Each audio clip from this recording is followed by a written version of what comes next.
Hey guys, Omni here. We are back for episode 5 of The Haunting of Bly Manor. The last episode finally gave us our answers as to our illuminated by spectacled specter. That was an interesting way to put that. That just kind of rolled off my tongue there, surprisingly enough. Didn't practice that, I swear. Sometimes I do good.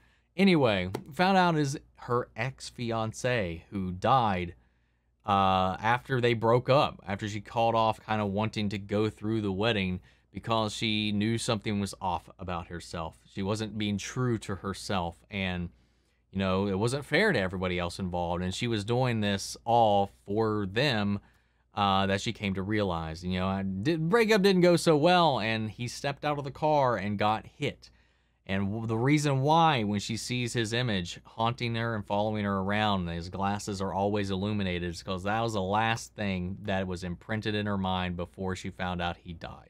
Well, I mean, she saw him on the ground, but it was that moment, that haunting flash of the headlights of the car that hit him in that moment that just seared that permanently into her mind. Now, I don't think it's literally him haunting her. I think that is just the image that is seared into her brain that she cannot let go of. It's following her around. And I think she's finally starting to move past that. It's really interesting to see how that all played up together into the story. Some great scenes with Owen, Hannah, the whole gang, you know, until, you know, there's a moment where Danny and Jamie were finally going to maybe do his thing, and they kissed a little bit, and then cock-blocking ex-fiance's ghost had to come in and ruin that. And in the heat of the moment, though, Danny rounded out the episode with staring him off, not even phased, which is interesting. That's some growth right there. We also got to see the actual specter, the white dressed lady that comes from the lake at night and leaves that mud trail walking through the house as the kids are up and Danny's up trying to drink and stave off this whole frustration with everything going on, and they're like distracting Danny so Danny doesn't see the ghost, so the ghost doesn't interact with Danny. It's really interesting and spooky, man. It was a really good episode. I know that I had seen someone mention that I definitely shouldn't be watching this episode if I'm tired at all, because it's a lot to take in. So I'm kind of intimidated about this episode, so we're going to see how it goes. So we're going to go ahead and jump into this one, guys. If you're part of the 75% of people that are watching the channel and you're not subscribed, I really hope by the end of this, if you enjoy the reaction, that you hit that subscribe button and join the family. As I said, if you want to see the full-length reaction to this episode or any of the other ones, you can check it out over on Patreon, or if you become a member of the channel, it gets you access as well. So one of the ways you can support us over here, help us work towards kind of expanding the types of reactions we do, as well as the amount and the quality of reactions that we put out for you guys. Really does help us out, but I know not everybody can do that. And a simple way you can help us out is just by liking, commenting, subscribing, sharing these videos, and help us stave off that evil specter of the YouTube algorithm. That all said and down the way, guys, let's go ahead and jump into episode 5. Here we go. I'm untethered now, whether I like it or not. And now I'm thinking, maybe I'll go back to Paris. Well, I mean, you could, couldn't you? You could So sorry to interrupt, but I'm turning into a pumpkin. Come on in. So close. Damn it. Alcohol you later. I knew it. Are you Hannah? Owen Sharma. Ooh. You studied in Paris. I worked in a restaurant in the Marais. Why do you want to work at Bly? Because it's close to home. It's probably pathological. No, honesty is never that. My mother thought it was 1962 and that I was my grandfather, and that's why I'm here. But I won't go running off. I promise you that. That's not who I am. Look, I don't know if it's transcendent, but I'm learning a lot about being alive. I mean, a lot. Aww.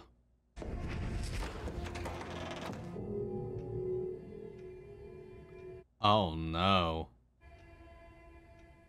Mrs. Gross? The Wingrows are here. The cracks in the wall, the church. Am I right about that being what's happening to her? And is she slipping through time? Hello, Miles. Hannah, dear. Oh. Hi, Mrs. Hello. Oh my gosh, they're even tinier. You'll bring those in directly, will you? Immediately.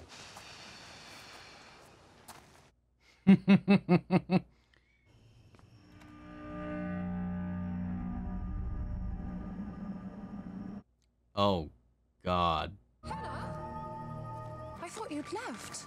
She's outside and in white with that cloak around her. Is she the one tracking in the mud? Oh my lord, these transitions. Oi!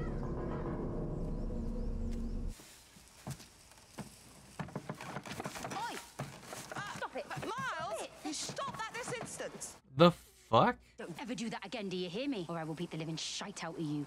No bullshit. Try me. You're pretty when you blush. Miles! Oh my god, this kid. I do it all for you, Damien. Oh my god, what was that? Don't tell me what to do! Please. Hey, I don't even know who's up. No, no, no.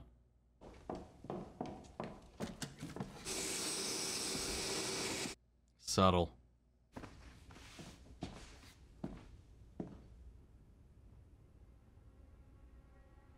The crack.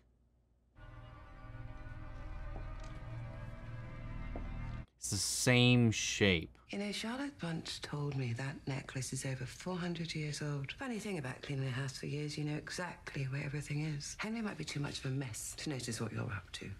But and what am I up to? Oh, you're taking things that aren't yours. Well, I'll have the necklace, please. Here. This is my home, Peter Quint. You'll leave long before I do. she's not wrong there. Well, he's kind of trapped there, so maybe he is right in the end, I guess, because now he's stuck haunting this place, and there it is again. Same shape.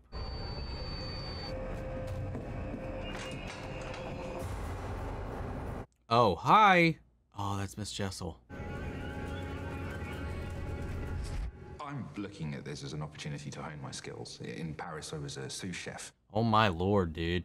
It's going to sound strange, but haven't we already done this? But we have to do it again. It's okay. Let's get back to it. In Paris, I was a sous chef, which means they only let you cut vegetables. What the fuck? Miles is 7, and he hasn't been the same since his parents died. He would never do anything to Hurt you? Is that what you were going to say? But you admitted he hasn't exactly been himself. Fuck is this? No, that's not what I meant. Because this is before. What do you think you're doing? Hey, What on the... Ooh, that was wicked. Look, I know you, Miss Peter, but you cannot, under any circumstances, be smoking. oh Hannah, honestly. Miles? What the fuck? Miles! We saw her like in that transition back to that conversation with Owen about dying at any moment, and he's like, haha, of you to say that, is she gonna get her neck snapped? What would you say to making your position live in? And we would compensate you accordingly, of course. But Sam... Well, we light that candle for him, don't we? I used to be a daddy's girl. Until, of course, I grew up and I wasn't anymore. Oh my god. You told me you never met anyone like him before. Rebecca! Where are we at now? Oh, hi.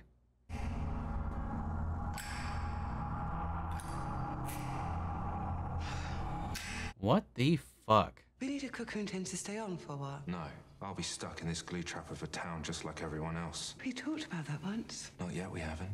Technically. What the fuck?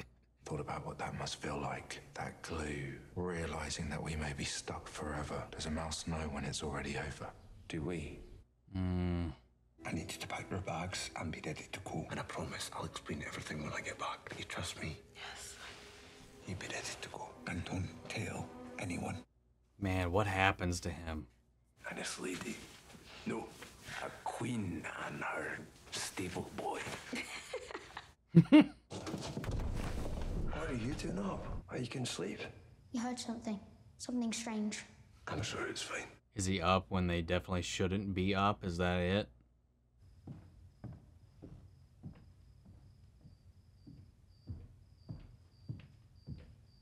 Oh, he's going to the Forbidden Wing.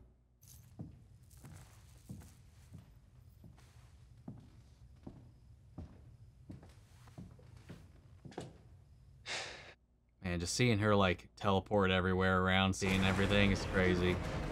Uh-oh.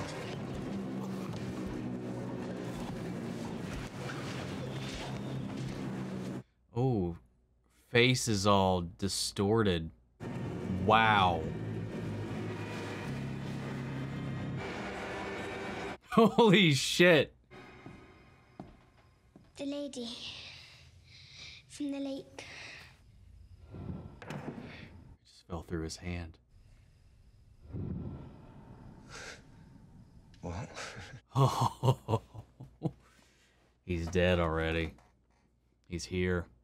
He's stuck here. The others, they say, stay away from her. She's coming back. There's his body. Stop, let me go. Let me go! Let me go! Let me go! Yeah, Peter is in Miles now. Oh, yep. Yep. Except it was already there. He was already linked before all of that, so... Oh, that's interesting. Who the fuck is this? Is that the viola from the plate we saw? The stone plate we saw in the church? Dragging them into the lake.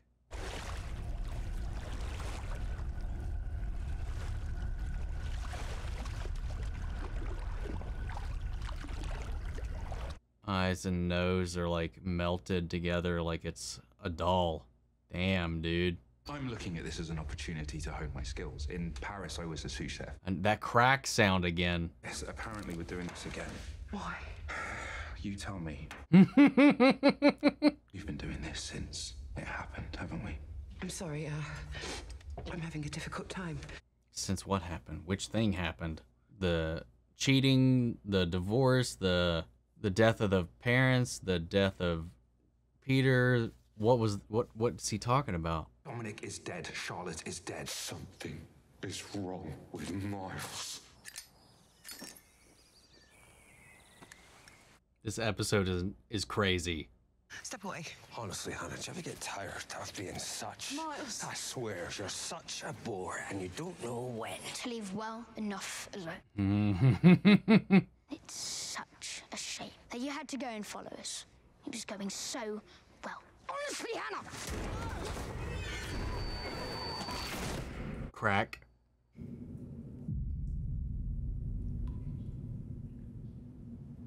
Oh, that's the crack. Oh my god.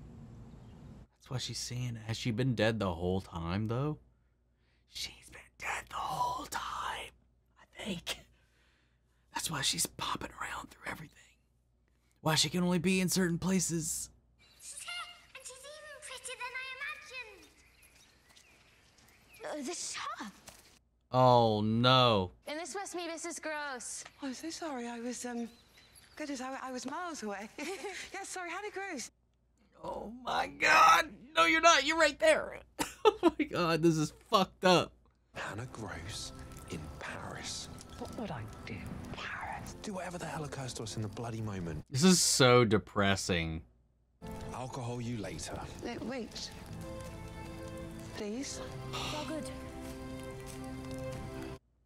She's stuck in the glue trap this whole time, and she didn't even know. Ellen? Wait. Man, this time loop, this... fucking Peter, dude.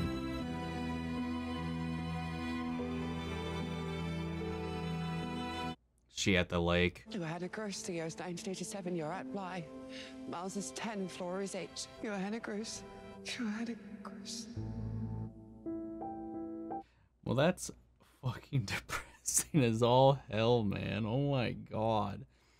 We got so much in this episode because she's really, out of everybody in the show that's been here through all of the major events with the family, save for whoever the lady in the lake is.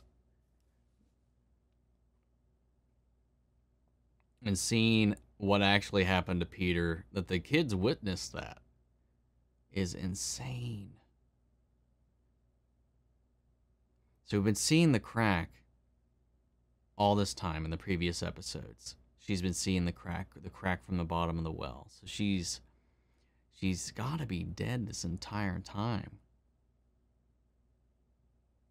Or it's what Owen was saying, that in the interview, you know, about the monks and the degradation of your frontal lobe or whatever, your id, your identity, yourself.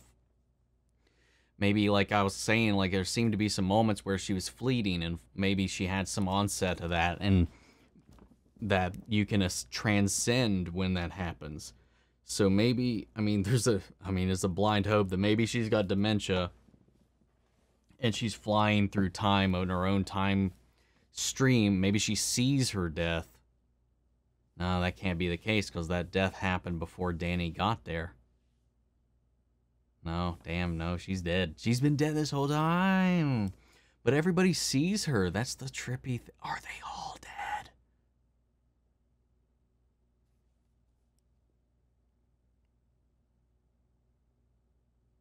I don't know what the fuck. This was such a good episode. The way we danced around everything. We saw the Wingraves themselves. We saw an even younger Flora and Miles. We saw Miles, like I said, get literally tainted by Peter. You know, before it was just impressions. It was just a influence. It was just like an idolation that he had for him. But then it literally turned into, in that last dying, fleeting moment, while his specter was still there in that hallway and his body was being dragged to the lake, he connected himself to Miles. Which is why he does the weird things he does, dude. I just...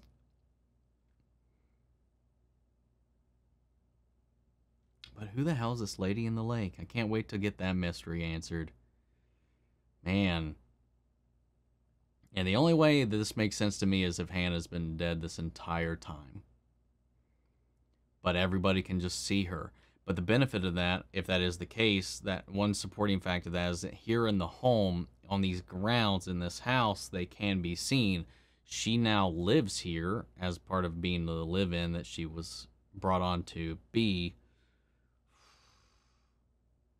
No one would know any different. No one would think any different. And she's just drifting through everything. So it's like a combination of what Owen said, what she said with being the glue trap, and oh my god, dude, it's just it's a lot to absorb. Beautifully acted. Everybody involved, man. I don't know the actress's name that plays Hannah, but my god, she did such an amazing job in this. I need to look her name up. I need to give that some damn credit right there, man. Bly Manor cast.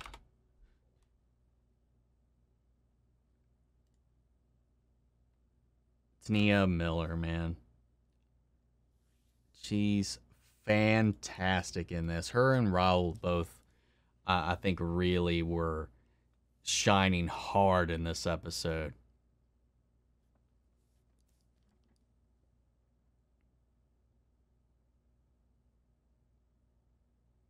Damn, man. It's intense. And it's sad, man, because she gave her all to this family, to this house, and then just like Peter. Funny thing, though, ironic thing, what Peter said. Do you think you'll always be here? You think this is your house? You know, they'll just like forget about you and move on when you're gone or whatever. And funny enough, that's not true, and that bastard's stuck here forever, and he never wanted to be. He wanted to be gone from this place. He wanted to move on from this place, and he's trapped here too. But in spite of everything he said, she is here with his family regardless. So I mean, this is her house now. Sad truth of it all. Altar of the Dead was the name of this episode. Damn. That's telling in and of itself. And that's why she's so fleeting, though. Like, in all these times, she's, like, drifting a lot of the time. She disappears in certain moments. She's been flying through all these different scenes that we've seen her interweaving in between here in this episode. Though there are some we didn't see, like her leaving the dinner table or her coming in just for tea, already having ate. You know, there's a couple of scenes like that we didn't see correlated in here as to why she missed certain meals, but maybe that's something that'll touch on later. This is wicked, though. How's that going to change the dynamic going forward, or will it at all? Or is this really just going to all be for us, the viewer? I'm very curious to see how this changes the flow of the narrative moving forward and how her character is incorporated into the story, or if things will just stay the same and we're just like, oh, well, fuck, she's dead. I don't fucking know, man. This was nuts, man. Mike Flanagan, you're a goddamn genius. Guys, I don't really know what else I can add to this, so I'm going to pass it off to you. Sound off the comments. Let me know your thoughts, your interpretations of this episode, and we'll sound off the comments and carry on the conversation there. Feel free to join our conversation in the Discord. You can join my socials and all those things. Those are down below. If you want to see the full-length reaction to this, remember that's on Patreon, or if you become a member of the channel, gets you access as well. And speaking of, before you go, I want to shout out our channel legends: Mandy Sherritt, Ryan Karen, Philly Vane, York, Corey Scott, Margaret Grace, Mary Bradley, Nate Prouty, and Melita. Thank you guys, as always, for your support. And I will see you all next week with the next episode of The Haunting of Bly Manor. Take care, everybody.